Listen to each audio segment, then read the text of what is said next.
الذين اصطفى أما بعد فأعوذ بالله من الشيطان الرجيم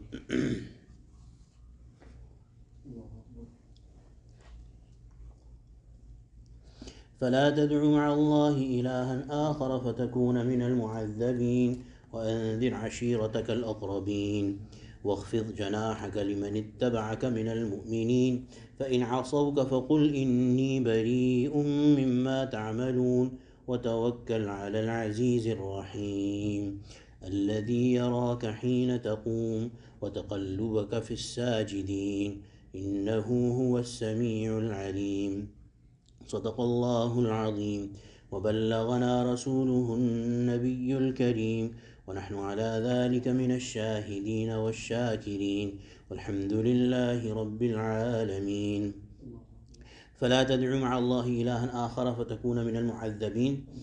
We covered this ayah last time. The meaning of this is that do not obey or do not call anybody apart from Allah as your ilah, as your deity or worthy of worship.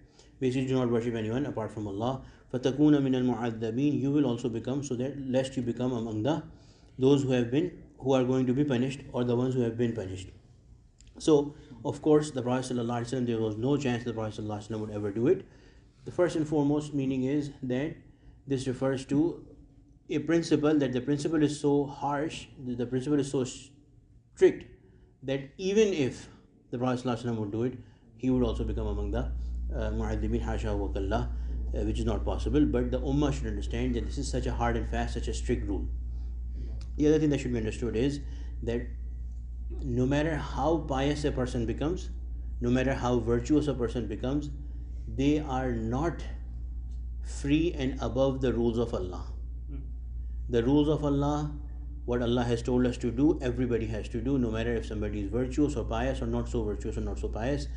When the Prophet ﷺ, who can be above and beyond the Prophet ﷺ, when he is being told not to do any shirk, not to ascribe any partners to Allah subhanahu wa ta'ala, or an extension thereof, not listen to anyone else apart from Allah subhanahu wa ta'ala, not obey the commands of anyone else except Allah subhanahu wa ta'ala, then what about a general wali or a pious or a virtuous person? Everybody is under the law of Allah subhanahu wa ta'ala. Everybody, no matter how pious and virtuous they become, they always have to pray, they always have to fast, they always have to do the commands of Allah subhanahu wa ta'ala, and all haram also stay haram for them as well.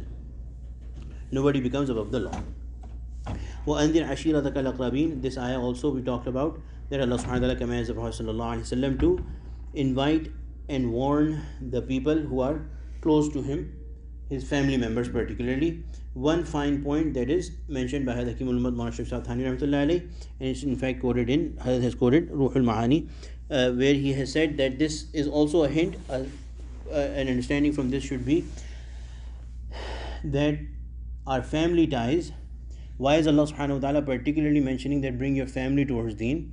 Our family ties do not mean anything without iman. If we do not have faith and we say that we are relatives to a friend of Allah, then it's not going to work for us. So even the Prophet sallallahu alaihi wasallam is being invited to bring the family towards iman. When a person has iman and they die on iman, then the mercy of Allah subhanahu wa ta'ala is limitless. There is wonders that can be done. Allah has said in the Quran that He will gather the people with their ancestors if they die in the state of iman. But if there is no iman, that even the relationship to the Prophet sallallahu alaihi wasallam cannot help. The other thing is that this also tells us, may Allah bless our mashayikh, this also tells us that this pride of relationship is a very deadly thing. That I am a son of such and such person, or I am the brother of such and such person. So this can corrupt our thoughts and lead us to ruin. Our relationship is on one side, our iman has to be there. Without iman, no relationship will matter, and this pride of relationship and being part of the family, this is not going to help. وَاخْفِضْ جَنَاحَكَ لِمَنِ اتَّبَعَكَ مِنَ الْمُؤْمِنِينَ فَإِنْ عَصَوْكَ فَقُلْ إِنِّي بَرِيءٌ مِّمَّا تَعْمَلُونَ. Allah subhanahu wa ta'ala is telling us both sides of the interaction or relationship with people. The Prophet sallallahu alaihi wasallam, his station is that nobody can be a believer, nobody can be a person of faith if they do not listen to the Prophet sallallahu alaihi wasallam. So the Prophet sallallahu alaihi wasallam is saying that mu'mineen, the believers, وَخْفِضْ جَنَاحَكَ لِمَنِ اتَّبَعَكَ مِنَ الْمُؤْمِنِينَ, the believers who obey you, you maintain a humble, polite, nice relationship with them. This waqfil janahaka literally means lower your shoulders, but this is a proverb, Arabic proverb, which means that be polite, be nice to someone. So to those who believe and they become believers by following you, be polite with them, be very nice to them, be very congenial to them. فَإِنْ عَصَوْكَ, and if they, after you call people, if they turn away, فَقُلْ, then say, إِنِّي بَرِيءٌ مِّمَّا تَعْمَلُونَ, clearly express your, disown them. I disown what you do, and express it. وَتَوَكَّلْ عَلَى الْعَزِيزِ الرَّحِيمِ, and rely, place your trust in Al-Aziz Ar-Rahim, the mighty and the merciful. So the one you should rely upon, he deserves to be relied upon, because he is all powerful. All the things that they plan against you, Allah is all powerful to make their plans go to waste. Allah is all powerful to protect you. Ar-Rahim, he is very merciful, he cares very much about the people who believe. Alladhi yaraka hina taqum, also he is perfectly knowledgeable. Alladhi yaraka hina taqum, he is the one who sees you when you stand in prayer. So the Prophet ﷺ's prayer is being praised. And when the Prophet ﷺ stands in prayer, Allah looks towards him. Allah sees towards him. He is in the eyes of Allah subhanahu wa ta'ala. And in another place Allah subhanahu wa ta'ala has also said that you are constantly in my eyes. So, in our eyes. So, Alladhi yaraka hina taqum, he is the one who sees you. You are completely in his eyes when you stand for salah.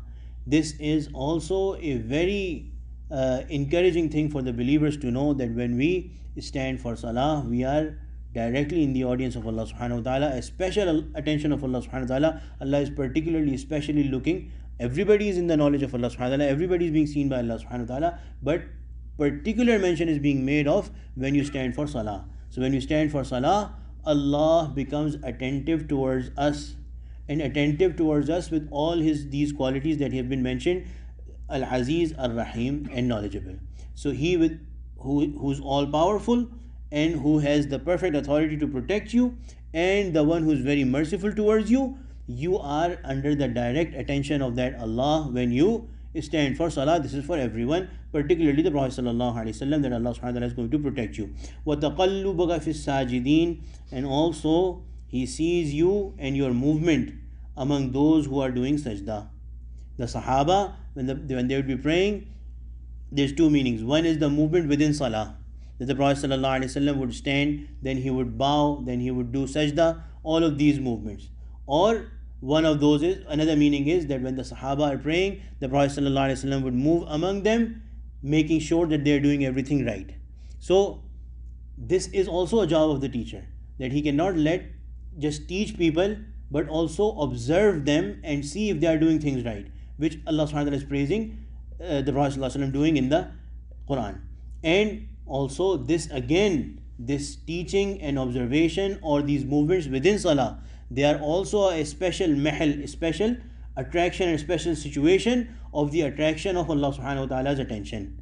Allah's mercy, Allah's security, all of these are particularly specially attracted towards the one who is standing for salah and the one who is moving, doing their sujood and their ruku' in salah, and their sitting.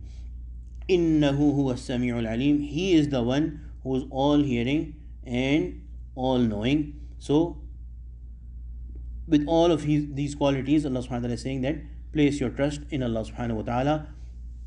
Do not be impressed, do not be worried by the people who do not listen to you, and for the people who listen to you, then be very kind and very careful towards them. This is also a teaching for us, that those people who are students, essentially, in whatever way, to whatever extent, we are supposed to be very kind towards them, very soft towards them, and if they disobey, if they turn away, then we should free ourselves from their disobedience. ربنا تقبل منا إنك أنت السميع العليم وتب علينا إنك أنت التواب الرحيم اللهم اجعلنا من أهل القرآن الذين هم أهلك وخاصتك وصلى الله تعالى على خير خلقه سيدنا ومولانا محمد وعلى آله وصحبه أجمعين آمين برحمتك يا أرحم الراحمين.